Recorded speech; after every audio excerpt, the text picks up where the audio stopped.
Dans le Japon médiéval, les Onnamusha, qui signifie littéralement femmes guerrières, étaient des femmes combattantes issues de la haute société. Par raccourci, on les appelle souvent femmes samouraïs. Bien qu'en réalité, les Onnamusha existaient bien avant que la classe des samouraïs n'apparaisse. L'histoire du Japon possède de nombreux exemples de femmes prenant les armes dans les périodes de crise. Issues de la noblesse et de familles guerrières, ces combattantes recevaient une formation tactique militaire et au maniement des armes, plus ou moins poussée en fonction des clans, des époques et des femmes elles-mêmes. De par leur physionomie, elles ne foncent évidemment pas dans le tas, un marteau de guerre ou un katana à la main.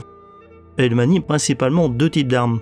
Le nagitana, leur arme emblématique, assez proche d'une hallebarde, et dont la longe leur permet d'éviter les combats trop rapprochés. Ainsi que l'arc, qui leur permet également de combattre à distance, tout en ne demandant pas une grande force physique, bien que le maniement de l'arc japonais à cheval demande une grande dextérité et beaucoup d'entraînement. Étant donné le prix d'un cheval, c'est également réservé aux familles riches. Toutes possédaient également un kaiken, un petit couteau d'une quinzaine de centimètres conçu pour être caché sous les vêtements. Étant donné sa taille, celui-ci n'avait évidemment pas vocation à servir en plein combat, mais à se suicider. Si on a l'image du samouraï qui se fait seppuku pour l'honneur et par conviction, pour les femmes c'est surtout bien souvent le seul moyen d'éviter la capture, et les sévices qui ne manqueraient pas de suivre. À certaines époques, on attendait également d'elles qu'elles se suicident si leur mari venait à mourir, pour montrer leur fidélité.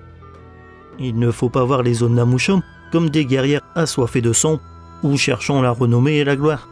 Bien qu'il y a bien sûr des exceptions, leur rôle principal était surtout de servir de dernière ligne de défense pour la protection des châteaux et des domaines. Ainsi, la plupart ne partaient pas sur le champ de bataille, mais défendaient leur terre, leur famille et leur honneur en l'absence de leur mari. C'est particulièrement le cas pour les filles et femmes de samouraïs. Bien que leur rôle et statut a fortement évolué au fil des époques, elles ont toujours contrasté avec le rôle traditionnel d'épouse au foyer des femmes japonaises. Certaines ont eu un impact significatif sur l'histoire du pays, ou s'illustrer en politique.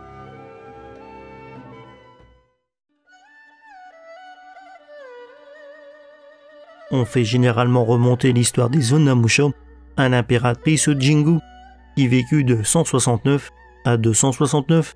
Si elle n'est pas la première guerrière du Japon, c'est la première qui marque l'histoire du pays.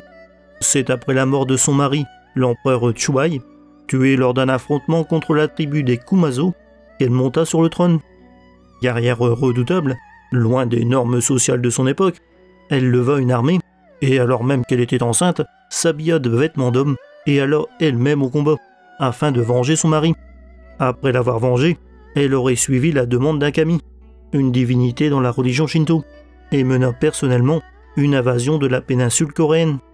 La légende veut qu'elle aurait remporté la victoire sans verser une seule goutte de sang, et continue à régner sur le Japon en utilisant sa grande habileté pour provoquer de profonds changements économiques et sociaux, jusqu'à sa mort en 269, au vénérable âge de 100 ans. S'il est impossible de démêler les faits historiques de la légende, au point même de ne pas savoir si elle a réellement existé, elle reste l'exemple type de la femme guerrière japonaise. Durant la guerre de Genpei, qui se déroula de 1180 à 1185, qui voit s'affronter les puissants clans Taira, Ike et Minamoto Genji, une autre guerrière légendaire parcourt le champ de bataille, Tomoe Gozen, servante de Minamoto no Yoshinako, du clan Minamoto. Décrite comme particulièrement belle, on l'a dit, archère remarquable, et épéiste valant 1000 guerriers.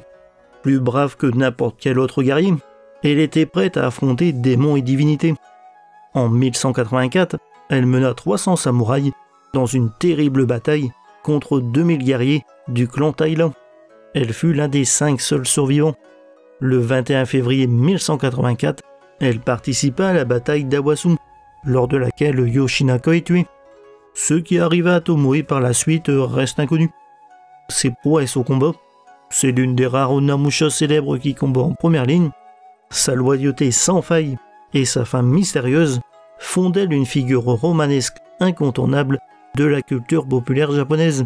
Et son histoire a eu un impact sur plusieurs générations de samouraïs. Même si, comme pour Jingu, aucune preuve tangible de son existence ne nous est parvenue. Les historiens la considèrent également comme un personnage légendaire, faute de preuves. Mais il ne faut surtout pas croire que toutes les Onamusha sont des légendes fantaisistes, même à cette période. On y trouve par exemple Hojo Masako, dont le mari Minamoto no Yoritomo était le frère de Yoshinaka, dont l'on vient de parler. Et cette fois-ci, les historiens ne remettent pas en question son existence. Sa vie fut particulièrement remplie, et il est impossible de tout aborder ici. Ça prendrait toute la vidéo sinon. Mais dans les grandes lignes, Yoritomo, qui est devenu le premier shogun du Japon après la guerre de Genpei, meurt en 1199. Son fils Minamoto no Yorije devient naturellement alors le nouveau shogun. Mais petit problème, il n'a pas encore l'âge requis. C'est alors Masako qui assume la fonction en attendant. Il s'agit alors de la première Onamusha impliquée en politique. Elle est connue pour avoir mis en place de nombreuses lois en faveur des femmes.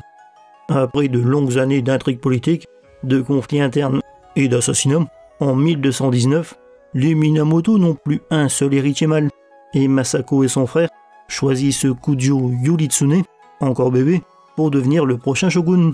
En 1224, le clan Miura tente d'en profiter pour le renverser. Masako convainc cependant les guerriers du Kanto de prendre les armes contre les troupes de l'empereur, et les vainc en moins d'un mois. Grâce à cette victoire, Masako apporte au pays un siècle de paix. Si Masako fut élevée comme une Onamusha et était entraînée au combat, on estime cependant qu'elle ne participa directement à aucune bataille. Son champ de bataille à elle, c'était la politique. Clairement, durant les périodes Heian et Kamakura, la présence de femmes sur le champ de bataille était très exceptionnelle. Cependant, Toin Kinkata, membre de la cour impériale, mentionne tout de même dans son journal sa rencontre avec une cavalerie à prédominance féminine, sans donner plus de détails. Ce qui prouve que déjà à cette période, des unités de cavalerie féminine combattaient sur le champ de bataille. Mais c'est surtout durant la période Sengoku que le recours aux Onamusha se généralise.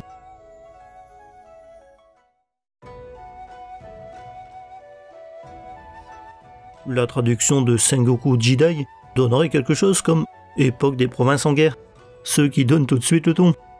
Une époque de troubles sociaux, d'intrigues politiques et de guerres civiles quasi permanentes, qui va de 1467 à 1615. Durant cette longue période de troubles, des femmes de clans nobles et même des paysannes se sont retrouvées en nombre sur les champs de bataille. Les attaques contre les châteaux donnant de nombreuses et tristes opportunités aux femmes de combattre. Durant cette période, les Onamusha protégeaient les villages, villes et châteaux et tenaient des écoles à travers tout le Japon pour former les jeunes femmes aux arts martiaux, se retrouvant parfois seules à défendre leur domaine alors que les hommes combattaient loin de leur terre. Mais contrairement aux périodes précédentes, les femmes sont également beaucoup plus présentes sur les champs de bataille lointains, et non plus uniquement un rôle défensif. De nombreux récits nous sont parvenus, avec par exemple Onami Hime, qui devient la chef du clan Nikkaido, et participa à plusieurs batailles contre son neveu Date Masamune, Akai Teruko, célèbre pour avoir combattu jusqu'à l'âge de 76 ans, et connue sous le titre de femme la plus forte de la période des royaumes combattants. Rien que ça. Ou encore Oori Tsuru Hime, surnommée la Jeanne d'Arc du Japon. Mais à côté de ces femmes célèbres, ce qui change, c'est que l'on retrouve désormais des groupes de guerrières organisés, participant aux campagnes militaires en tant qu'unité féminine officielle. Les Onamusha ne sont donc plus des troupes de dernier recours, ou des francs-tireuses. On sait que Ikeda Sen, elle-même une Onamusha, dirigea 200 femmes fusillées lors de la bataille de Shizugatake, le 11 juin 1583, et de la bataille de Komaki Nakakute, en 1584. Otazu no Kata combattit aux côtés de 18 servantes armées contre les troupes de Tokugawa Ieyasu, et Tachibana Genchiyo, chef du clan Tachibana, a combattu avec ses troupes féminines lors de la campagne de Kyushu, en 1586. On estime également que les sources historiques sous-estiment le rôle des femmes combattantes. Orgueil masculine ou revisionnisme historique, difficile à dire. Il ne faut pas non plus oublier que les Onamusha viennent de familles nobles, et malgré leur formation guerrière, elles sont surtout éduquées pour devenir des épouses et des mères. Le fait de les envoyer au combat n'est pas forcément bon signe de la santé d'un clan. En tout cas, des tests ADN sur 105 corps mis à jour là où a eu lieu la bataille de Senbon Matsubaru en 1580 ont révélé que 35 d'entre eux étaient des femmes. D'autres fouilles ont été réalisées dans des zones où des batailles ont eu lieu loin des châteaux. Il est en effet assez normal de trouver des ossements de femmes et même d'enfants là où se trouvaient les sièges des châteaux, étant donné que c'est là qu'ils vivaient, et participaient généralement à la défense. Cependant, la présence d'ossements féminins sur des champs de bataille lointains montre bien qu'elles faisaient partie intégrante des troupes. Les fouilles menées sur différents sites à travers le Japon ont montré que pas moins de 30% des corps étaient des femmes.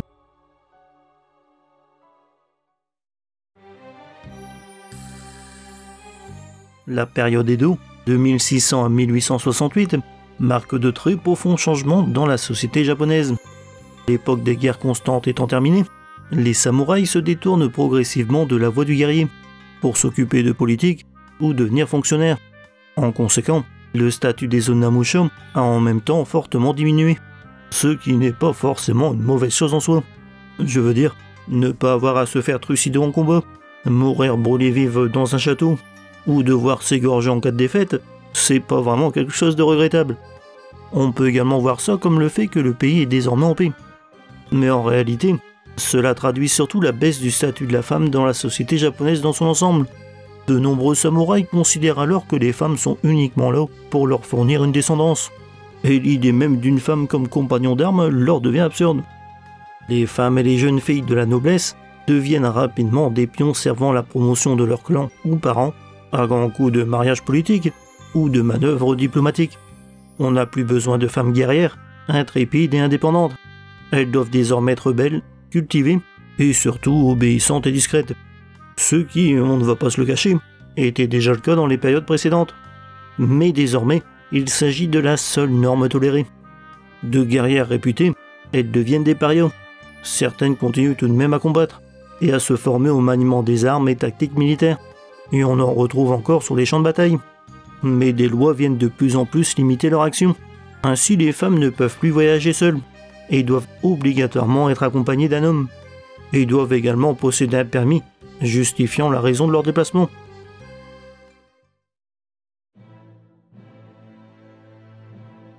La fin de la période Edo fut une période de grands bouleversements politiques.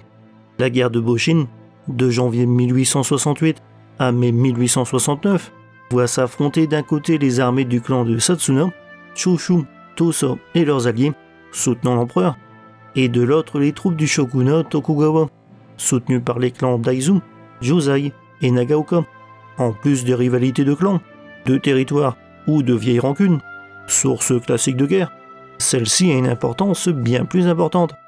C'est l'affrontement entre deux visions opposées, ceux qui veulent que le Japon reste renfermé dans ses traditions, rangé derrière le shogun Tokugawa, et ceux qui soutiennent l'ouverture et la modernisation du pays, qui eux soutiennent l'empereur. Cette guerre va donc décider du chemin que le pays va suivre pour les prochains siècles. La guerre tourne rapidement en faveur de l'empereur, si bien que dès le mois d'août 1868, le château de Wakamatsu, QG des forces Daizu, est encerclé par l'armée impériale. Lors de la bataille du 25 août, un groupe d'une vingtaine de Namusha, qui sera ensuite connu sous le nom de Joshitai, l'armée des filles, menée par Nakano Takeko, rejoignit 3000 samouraïs Daizu, dans un combat désespéré contre 20 000 soldats de l'armée impériale. Cette bataille s'étant déroulée à une époque relativement récente, on possède de nombreux témoignages du combat de ces femmes. Ce qui est très intéressant, c'est qu'elles ne sont pas présentées comme des guerrières nées, ou fonçant sans hésitation vers la mort, comme on peut le trouver dans les récits anciens. Si elles savent manier les armes et ont reçu un certain entraînement militaire, il ne s'agit pas d'une force effective, mais juste d'un groupe d'une vingtaine de femmes et d'enfants, leur âge connu allant de 16 à 44 ans, des mères, des filles, des sœurs et des amis, qui sont partis de leur propre initiative au combat. On les décrit comme apeurés d'être arrêtés et humiliés, mais également comme des combattantes acharnées lors de la bataille de Wanagibashi. Durant cette bataille, Takeko Nakano s'est particulièrement illustré en tuant 5 à 6 soldats ennemis, sachant que les femmes du Joshitai combattaient uniquement avec des naginata, alors que les troupes de l'empereur avaient des fusils. Équipées uniquement d'armes de corps à corps, contre une armée 6 fois plus nombreuse, armée d'armes modernes, l'issue de la bataille était cependant inévitable, et Takeko et d'autres membres du Joshitai furent tués au combat. Les femmes restantes rejoignirent le château de Tsuruga pour soutenir le siège avec les femmes du château. Après un mois de siège, le château capitula finalement le 22 septembre 1868, mettant fin à la bataille d'Aizu, qui est considérée comme la dernière bataille des Onamusha, et Takeko Nakano comme la dernière grande guerrière. Bien qu'en réalité, les derniers témoignages d'Onamusha participant à des batailles nous viennent de la rébellion de Satsuno, qui se déroula de janvier à septembre 1877, où plusieurs femmes auraient combattu pour la défense de la ville de Kagoshima. Dernière guerre civile du pays, l'écrasement de la rébellion marque la fin de la caste des samouraïs, les reléguant, avec les Onamusha, aux pages de l'histoire.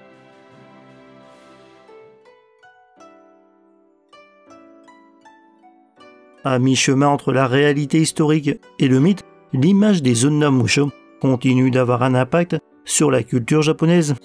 La conduite des Onamusha étant montrée en exemple et encensée dans de nombreux films, livres ou animés.